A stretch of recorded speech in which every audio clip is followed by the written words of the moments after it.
Rian Johnson, man, it's hard to talk about this guy for me because I think he really screwed up Star Wars. And as somebody who loves Star Wars, I there's a part of me that will always be disappointed whenever I watch any of his movies. What could have been, the potential there, all the mistakes he made with The Last Jedi, I can never get those out of my head because of how much I care about Star Wars. So after The Last Jedi came out, he did a murder mystery whodunit called Knives Out with a huge, massive cast, um, anchored by this incredible performance by Daniel Craig. And I didn't think after that he would revisit any of that. I was pleasantly surprised to find out that not only would we get one sequel, but two, and they would end up on Netflix. And I liked Knives Out a lot. I think it was great. I don't think it did a particularly great job with the reveal. I know a lot of people would think differently. And some of the twists, like the ending, you could kind of tell who the bad guy was going to be pretty early on. None of that was really a surprise. So I had some mixed feelings about some of the stuff with the story, but overall, I think it's a great movie with a really great script. Some of the politics is a little on the nose, but overall, I really do like Knives Out. I think it's great. And so now we get Glass Onion several years later. It's sort of a sequel. It doesn't really make reference to any of the other characters from Knives Out, but it is the same lead character with Benoit Blanc, and we find out a little bit more about his kind of life and a tiny bit about kind of where he comes from. And I love Glass Onion, so let's talk about it. Thank you so much for checking out the video. Before we get started, click on that red subscribe button and the notification bell. That way you know whenever I post a new piece of content. All right, so Rian Johnson, dude drives me up the effing wall.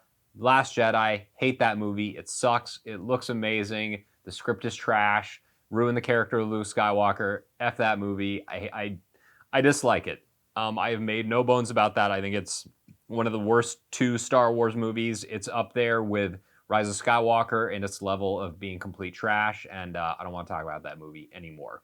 But Rian Johnson, after that, he did Knives Out, which is great. And now the sequel, Glass Onion.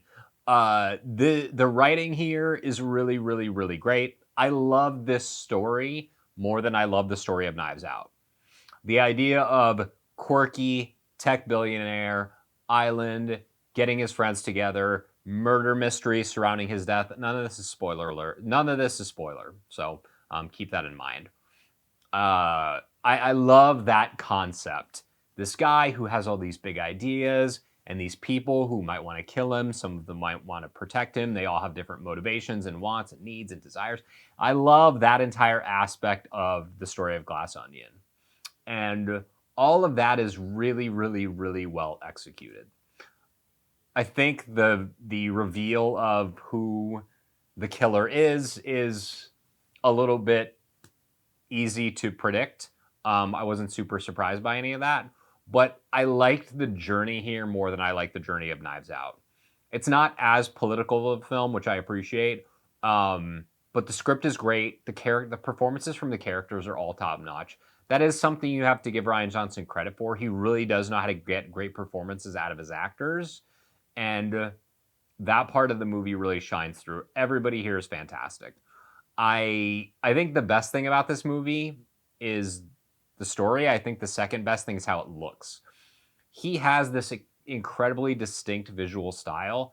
All of his movies look amazing, and Glass Onion is no different. This movie looks and sounds phenomenal. He really did a special job with this movie, and I am a huge fan of this particular movie. I do like this more than Knives Out. And really the performances, everybody, from Ed Norton, who just isn't in enough stuff, and I want to see him do more things, to Leslie Odom Jr., to Kate Hudson, Dave Bautista. They're all great. Everybody here is good. There's not a single off-note performance. They all really gel well with the story. And as far as ensemble cast go, this is one of the best. And really, this is a great performance by Daniel Craig. Craig is an interesting cat because he he played a phenomenal James Bond. I think Daniel Craig is one of the, if not the best James Bonds. I think Casino Royale, I love what he's done with that character. I think Casino Royale, phenomenal. And they really did a great job with him. He's in Road to Perdition, a movie that I adore and nobody seems to talk about enough. He's kind of like the douchey son of the main gangster in that movie.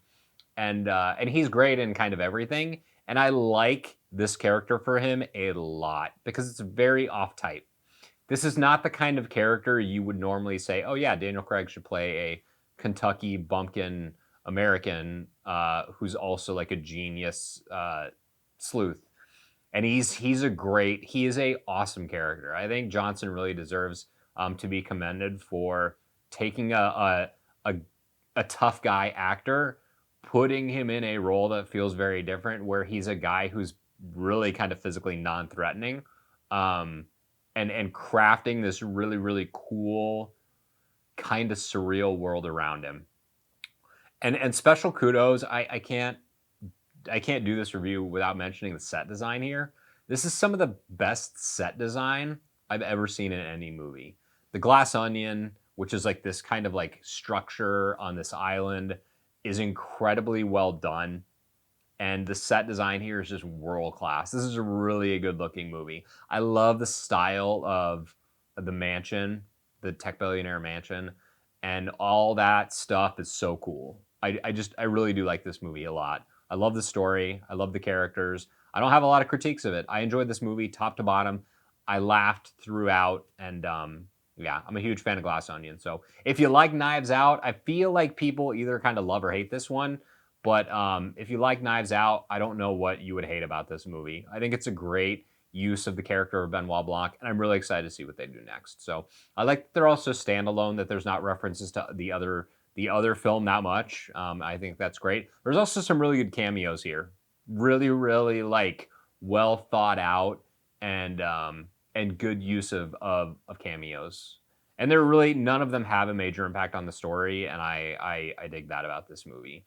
Some faces pop up, and I actually like busted out laughing at a couple of them because they're just so clever and well done. So Rian Johnson, you effed up Star Wars, but you did good here, kid. So nice work. Thank you so much for checking out the video. If you liked it, if you found it helpful, consider subscribing. If you thought it was trash, let me know in the comments. Tell me this movie sucks. We can fight about it, and I'll see you next Wednesday at 9 a.m.